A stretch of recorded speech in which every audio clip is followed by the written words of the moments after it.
Hey gang, Kevin here, Life22. I wanted to, no, I was gonna unpack some topics today, but I'll spread it out. We'll do some tomorrow, and I've got another one for Wednesday. So we'll unpack two topics the next 2 days. But today I just wanted to, I forgot to send this video out. I know I did a post the night of the election congratulating Mary Sheena Hirsch or Hirschina and Julio Fuentes for their victories. I wanted to actually do a video and talk about, the election. I wanted to thank everybody who went out to support me.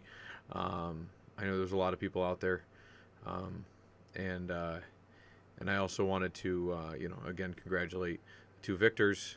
One of my reasons for running, obviously, I've got kids in the district, but it's it is what it is. That's the democratic process.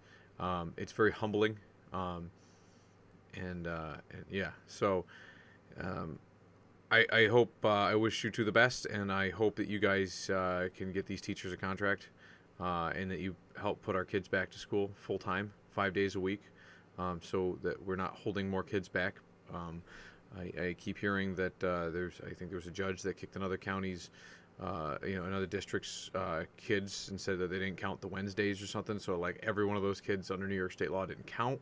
Like I don't want that crap happening with my kids. Like because they're putting in the hours and we're putting in the extra hours, and like, oh, we're not counting all the time, the sleepless nights we're trying to catch the kids up. I hope that you guys can go through and follow that.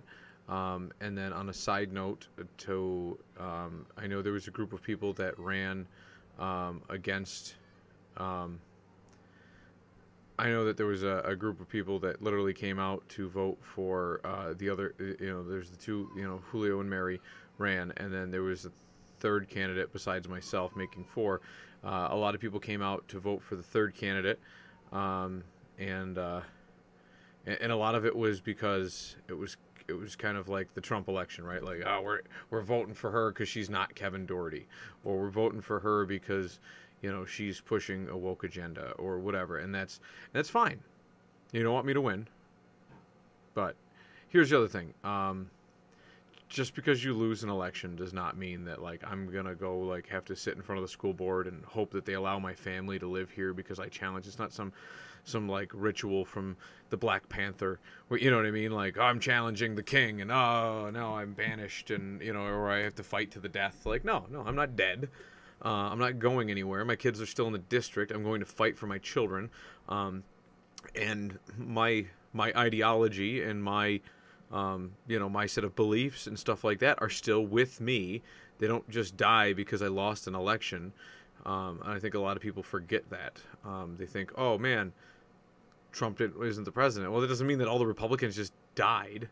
And it doesn't mean that like you just like, yeah, you won a battle, like a little, like, you know what I mean? You won a thing. We're still supposed to all work together to achieve common goals, not push one agenda over another. Obviously, you're going to do a little pushing because your belief system is going to differ from other people's. And so I did want to bring that up, and so all the people that went out and voted against me, that's fine. Who specifically went out to vote just because I was running. They wanted to make sure I didn't get it. And hey, guess what? That's great. And you can do that. And all I have to say is that you'll have to do that again next year. Because every year there's 9 seats, I believe, and every seat has 5-year terms. And so every 4 years there's 2 seats that open, and on the 5th year 1 seat opens. So every year there's an opportunity for me to be on the school board. And I just want to let you guys know that right now. So if you voted against me because you didn't want Kevin Doherty to get on the school board, well, I think Edward Norton said this, under a long enough timeline, the expectation of something will drop to 0. So the expectation of me losing eventually will drop to 0, given a long enough timeline for me running, and I'll be able to put a 5-year stint in for my kids. So, and that's it. Like, you don't like my ideology, you don't like the way that I look at life, you don't like my conservative values, my capitalistic values, my my stance on certain topics. Well, tough noogies, because I have a feeling that statistics are going to be on my side this, so just, and the school board election is one of the most forgot about elections. Most people like that I got out to vote were like, I've never ever voted for a school board election, and it was like, and now you have. And so a lot of people went out there to vote against me who never had. So I just hope you remember next year, because you won't be getting a phone call from me to remind you. Everybody else will be. And that's also say, like, I got 116 votes, right? Like, yeah, it was pathetic in terms of, like, I got slaughtered. 397 for Julio, or 396, and then 374 for Mary, and then the third candidate got 241, and then I got 116. So I did pretty pathetic, which it is what it is. It's a forgotten about election. I'm a right winger, and I'm fighting with a lot of school districts, and a lot of the education institutions are left wing. They've kind of turned that way over the last 50 years, and so, like, it's harder and harder to win as as a right leaning ideologue. So I mean, that is what it is. So I thought it was going to be like a typical election. But I know that out of 116 people, about 90% of those people, if somebody threw a grenade at me, would jump on that grenade, because, you know what I mean. So I'm like, I appreciate every one of the people. Like, I've gotten letters of support. I had like some of my favorite constituents reach out to me via Facebook and email and stuff like that. And, hey, Kev, I don't go out to vote, but I absentee ballot. As soon as I saw your name on it, boom, you're our hero. Like, that's, yeah, I get those. So, like, for all the people that hate me, like, hey, hate's a strong word, but, like, the amount of support and love I get from the constituents that actually vote for me, and there was a lot of people that stopped and said, hey, man, I still forgot to vote. You reminded me 8 times and I still forgot. Like, it's a forgot about election. So hopefully all you guys who voted against me will forget about it next year, and I'll be on the school board for 5 years. So essentially, it's like all you have to do is screw up 1 year if you're against Kevin, and Kevin's on the school board for 5 years.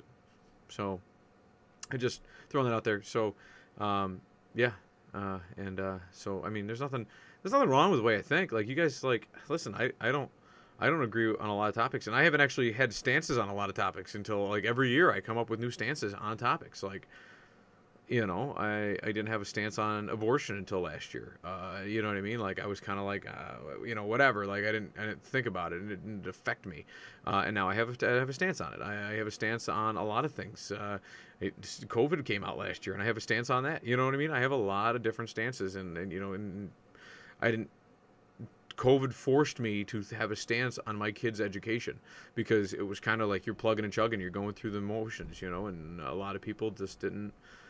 You don't think about it. You don't have, there's no reason to think about it. Like, the kids go to school, they learn, you just hope, you know what I mean? Like, you don't think about it because you think the education system is there and is impeccable, and, and it, by something like this happening where, like, it's not there, you're like, then when you go back to it, you start questioning every little aspect of it. And so now I'm creating stances on these things. So I just, again, congratulations to Julio and Mary, and I mean, especially Julio on that, like, phenomenal, like, decimation out there. That was good.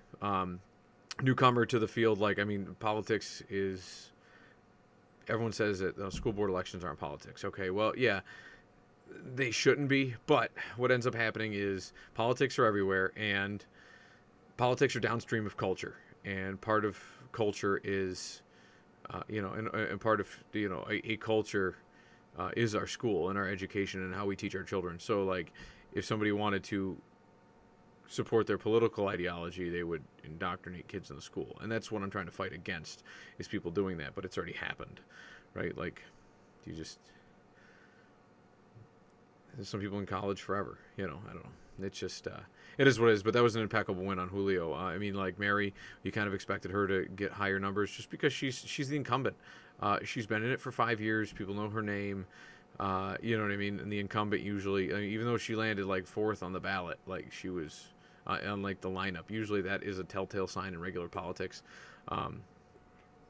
You're number 4, or you're the write-in, or you're the no, like, you made up your party before you ran. Like, it was, because they don't do parties in the school boards, then, you just don't have that kind of aspect to it, which I don't know. I thought it was humbling. It was great. It was a great race. It was a great run.